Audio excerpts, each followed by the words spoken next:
Thank you so much. Well, as Jean said, I'm Robin McKinney, and I am Pierce County Facilities Management Department Facility Services Coordinator. That still gets me, and that's my title. But what does all that mean? I wear two hats. I manage building service contracts for my department, and I also supervise 8 county custodians, 5 of whom are here today. Want to raise your hand? Pierce County. All right. Just a little bit about me. I'm from Tacoma. I graduated from the U.S. Naval Academy and spent a total of 16 years in the on active duty and in the reserves. I hold a master's degree in organizational management, and as Jean said, last September I joined and was made a board member candidate in May. So again, welcome to our 2012 Education Forum. So the topic today is, are you healthy enough to lead? And I first got the idea of transformation about 11 years ago in 2001. And since then, I embarked on a journey seeking the greatest levels of personal transformation and growth. And in 2009, that led me to Landmark Education, and earlier this year to the Pacific Institute.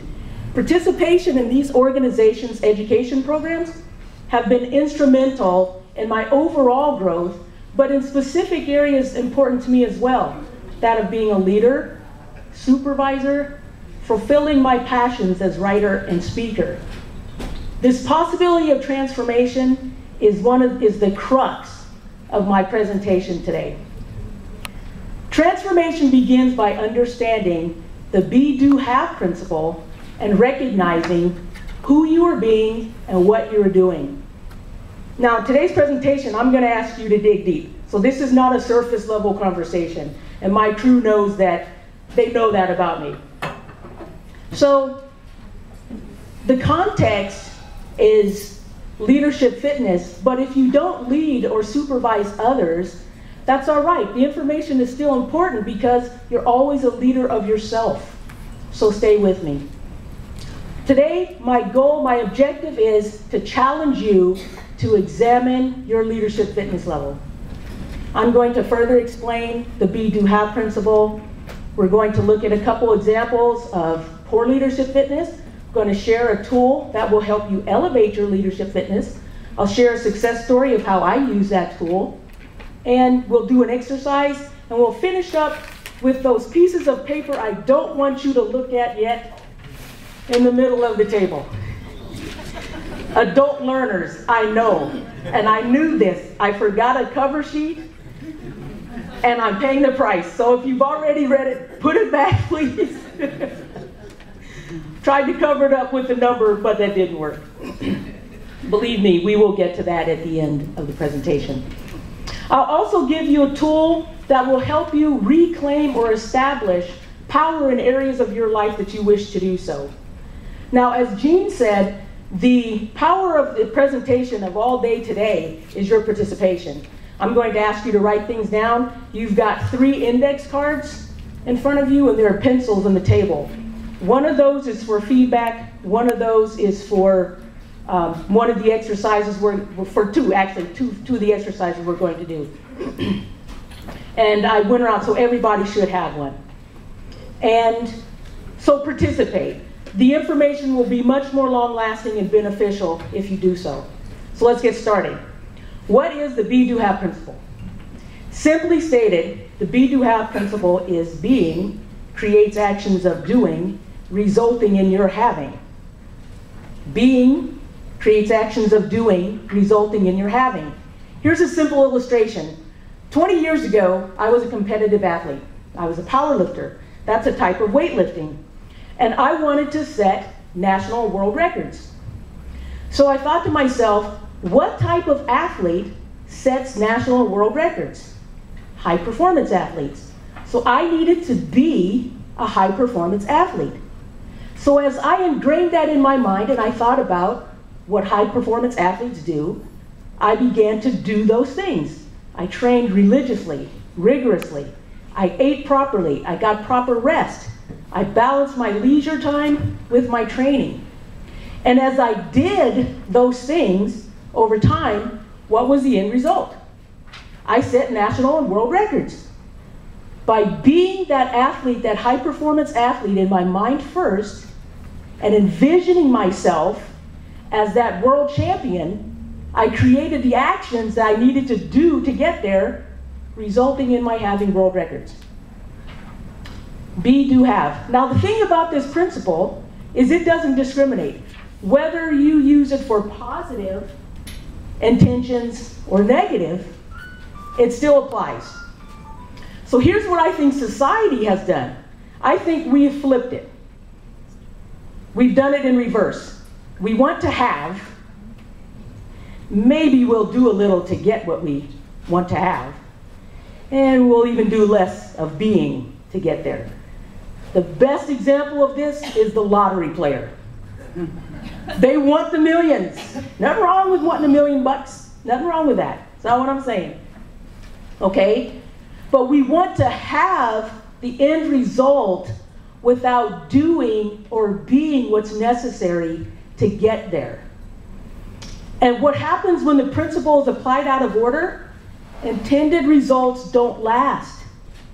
It's like building a house on a sandy foundation. Sure, the house will stand for a while, but it won't stand the test of time. I found in my research 33% of lottery winners file for bankruptcy within 5 years of winning. Why? Because they didn't master the being part. They wanted to have, and they got it. And because they didn't know how to be the type of person that could manage that type of wealth, they ended up losing it. Be, do, have. Simple, yet very powerful. Now keep this principle in mind as I speak today because it's interwoven with everything that I'm going to say. And it is foundational to your improving or elevating yourself regardless of the application to leadership. You'll also see an undertone of taking personal responsibility. So you'll hear me point that out, so be ready for that. So let's look at a couple examples of poor leadership fitness. Years ago, a good friend of mine was soon to graduate from art college. And although she was in her 30s, this was the first time she was entering the professional workforce. Quite naturally, she was nervous about interviewing, the hiring process. So she shares this with her husband, Jack, who happens to be the IT hiring manager for his company. Guess what Jack says? I never hire anybody with more credentials than me. That still gets me, even to this day. Now we can imagine the horror that she experienced, this being her first time out, and this is what her husband, an interviewer, says. So let me ask you, in the context of today, are you healthy enough to lead? What do you think about Jack? Was he healthy enough to lead? Do you think Jack was fulfilling his company's mission of hiring the best talent for the money? No. Do you think Jack's leadership would approve of what he was doing? I think not. I hope not. So now let me hear you.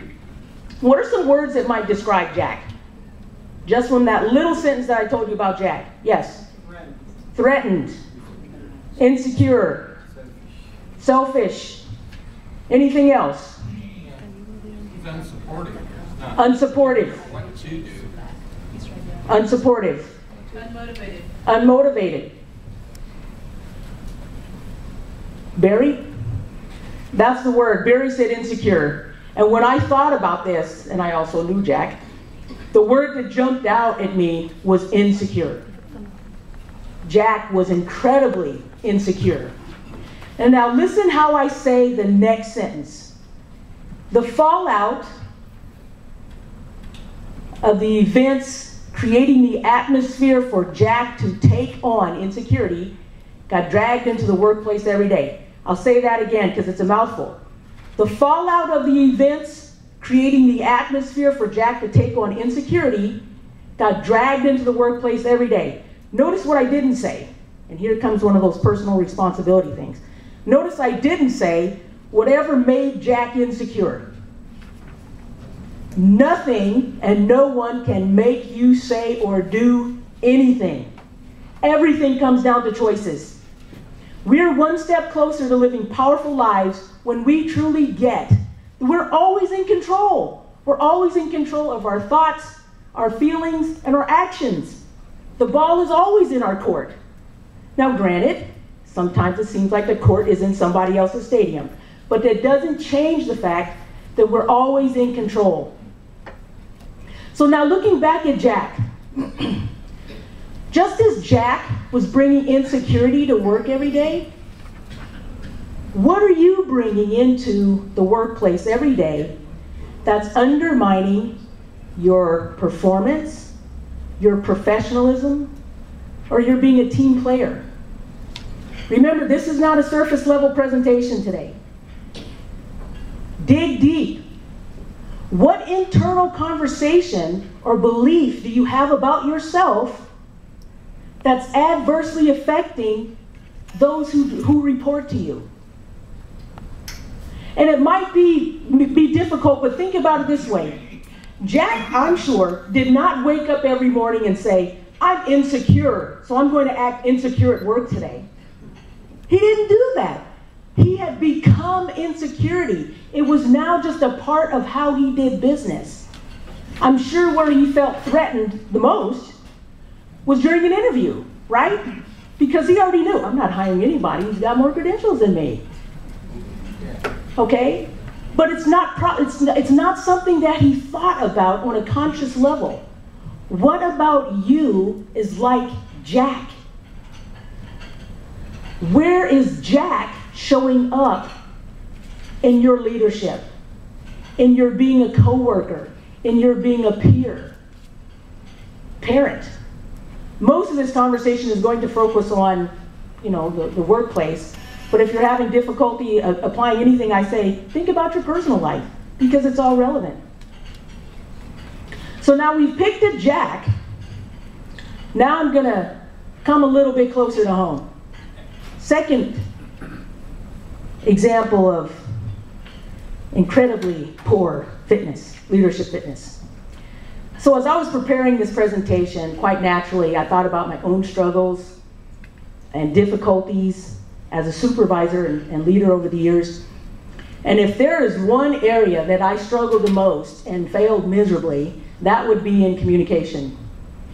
Specifically, communication during difficult times. Last year I had several personnel challenges, but one in particular. My reluctance and desire to avoid dealing with the frustrations and the situation got to the point I didn't want to communicate with a crew member, with somebody that I supervised. Again, notice what I didn't say. I didn't say things got so bad. Guess what? Things never get bad. Things never get good. It's how we look at it. So things didn't get bad. It was my pride. It was me that was partly creating the problem there. So here's what happened. Every day, this crew member would come in and she would greet me. And every day, I returned the greeting, wondering, would I get off my pride long enough to initiate the greeting? Now, I perceived that she didn't want to talk to me and that she was as equally as frustrated as I was. And I marveled how every day she put that aside and she spoke to me. How many of you have heard of, be careful what you wish for because you just might get it? Well, I got it. I got my opportunity. I come into the break room and there she's sitting with her back to the door. I looked at her, did what I had to do, and left. I didn't say one word. Not one word. Talk about poor fitness, poor that's not leadership. Bad leadership is not leadership. Okay? Now, the overabundance of wrongness there, and it was, we could come up with a list, and we're going to do that. So, what happened? I allowed my pride and my own frustrations to stamp out, not cloud, to stamp out professionalism, leadership, common courtesy. I didn't speak. Come on, I'm the supervisor. Okay? I did that. I allowed my pride to get in the way. I got so focused on how uncomfortable it would be for me to speak first. And I added in with that, well, she probably doesn't want to talk to me anyway. And then, what if she didn't respond? I got sidetracked with that and lost sight of who I said I wanted to be as a leader and who I said I was. And in that moment of complete failure, let's make no bones about that, that moment, who I chose to be in that moment, haunted me for months. I'm not done with me yet, so let's look a little deeper. So now, I did something. Compounding all of this was my trip down memory lane. Now, you know that no trip is a trip without baggage. So I grabbed a little pride. See if how many hands I can get here. Picked up a little ego. Topped it off with some stubbornness. Now I brought all that and my memory of past difficult employees into this current situation. And I allowed all of this to dictate my actions in the current situation. I think we need to stop making trips down memory lane. I picked up some baggage. And I became consumed with all of that and not the present situation. And I got totally sidetracked in how I dealt with that situation and how I dealt with the employee and how I even dealt with myself. So as I kept looking at myself, I noticed something about me. Almost in every position I've ever held, I've been the supervisor. And I noticed a pattern. In difficult situations, junior personnel seem to be a heck of a lot more, or they seem to maintain a lot more professionalism than I did. What would it take for me to treat that junior person as professionally as they treated me in difficult situations? As more past experiences and my behavior in those past experiences flooded my mind, I started asking myself more questions. Most significantly, what could I do to reduce or eliminate the possibility that I'd recreate the same situation in a similar circumstance? Again, note the personal responsibility. I recognized my pride came up. And when it reared its head, I allowed it to influence my behavior. I was a co-creator in that experience. It didn't just happen. I had a part to play in that. Now here's some more good news. We, you, us, we're creators of our experience. Now that was an unwanted experience, but nonetheless, I created it. We have the power to create experiences we want. Now that's powerful. I got caught up in what I didn't want and totally lost sight of what I could create.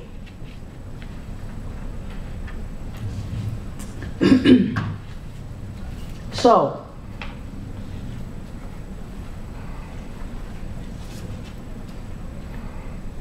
My crew also knows I like sidebars. Got a question for you. Did you know the most difficult employee could be you? The most difficult employee could be you.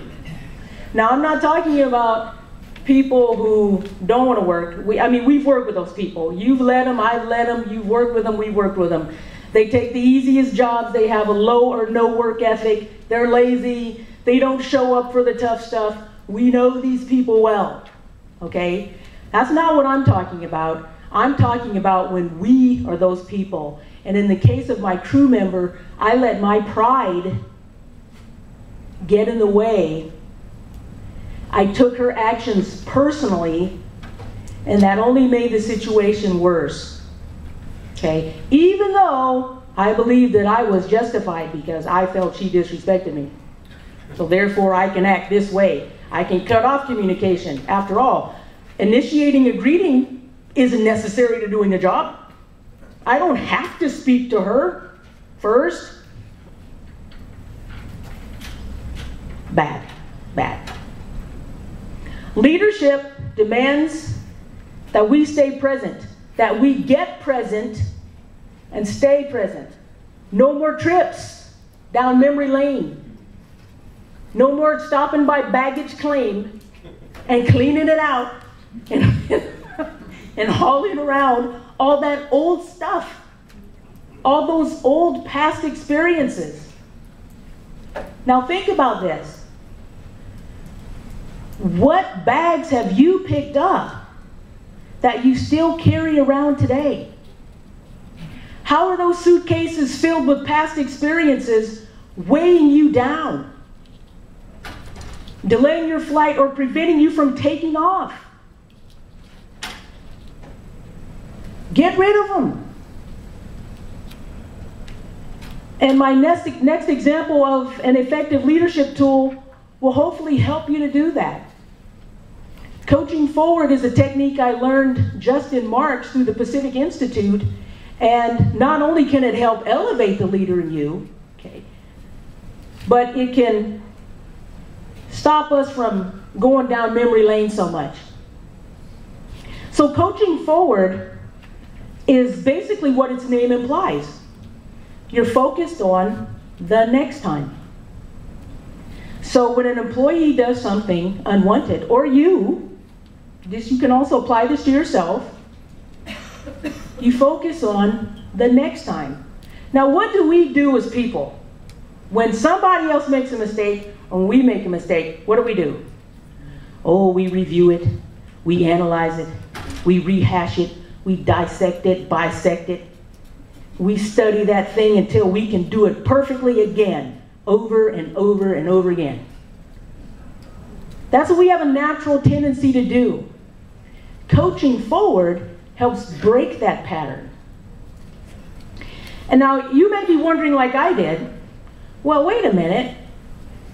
If I just focus on what they're going to do the next time, how do I get them to realize they made a mistake?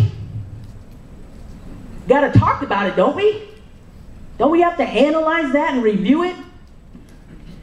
Just 48 hours after I learned about this technique, I got an opportunity to use it. And I had the same question that you did. And here's what I found out by using it. As you say to the person, okay, what are you going to do the next time? How can you do things different in the future? Now, they necessarily reflect on the previous experience. Reflect. They don't get stuck on the mistake. They don't focus and dwell on the mistake.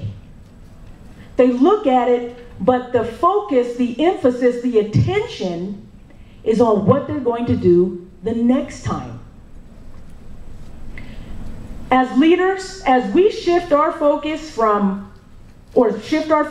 to the next time, here's one of the things that happen. We automatically free our employees and empower them to be more proactive in changing their behaviors. And ultimately, hopefully, improving performance. forward leaves the employee thinking forward of how to do things differently, resulting in better performance, different outcomes. If you're not using Coaching Forward, I highly recommend that you do.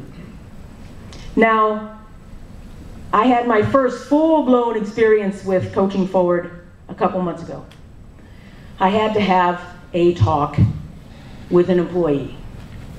And the more I thought about the circumstances surrounding why we had to have a talk, I started heading back. I went back for that bag. I went back to memory lane. I picked it up. And I started dragging it, and then I'd remember, oh, wait, I don't do that anymore. Old habits being hard to break. I started going back. This went on for days. Days. All the way up until about 2 hours before the meeting, the talk. What happened then? I went for my daily walk, and I said to myself, Robin, what are you doing? You're making this too hard. This is what you're going to do. You're going to use Coaching Forward, okay? You're going to stay calm. You're going to stay focused on preserving the relationship. You're going to stay focused on what you want to see happen the next time.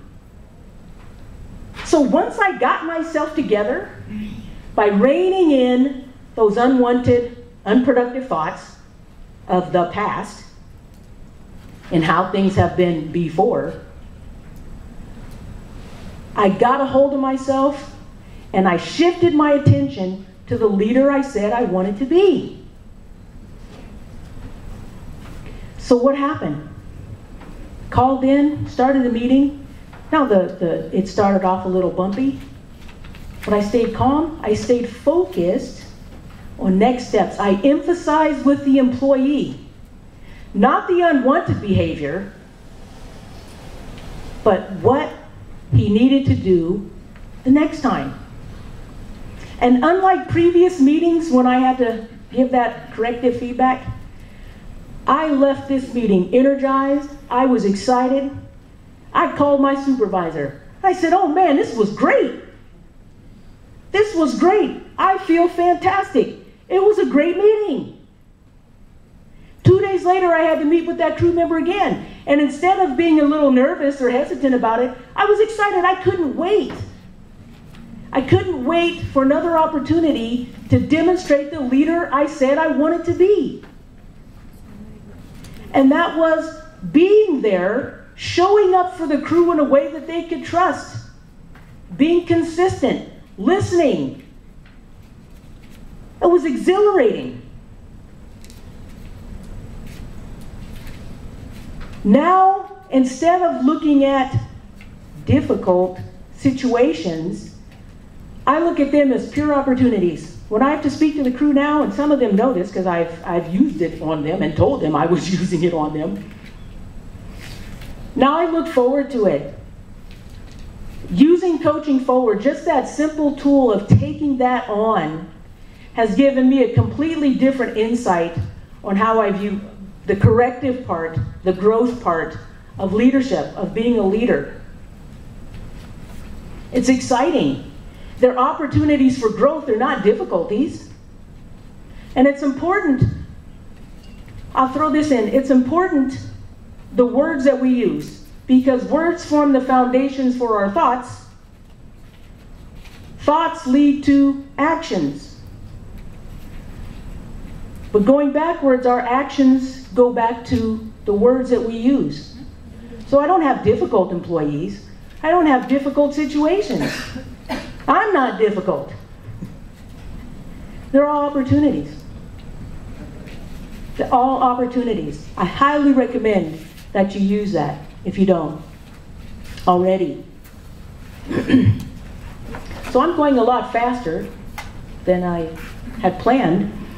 But remember at the beginning, I told you about a tool that I would give you that could help you reclaim power in areas of your life that you chose to do so.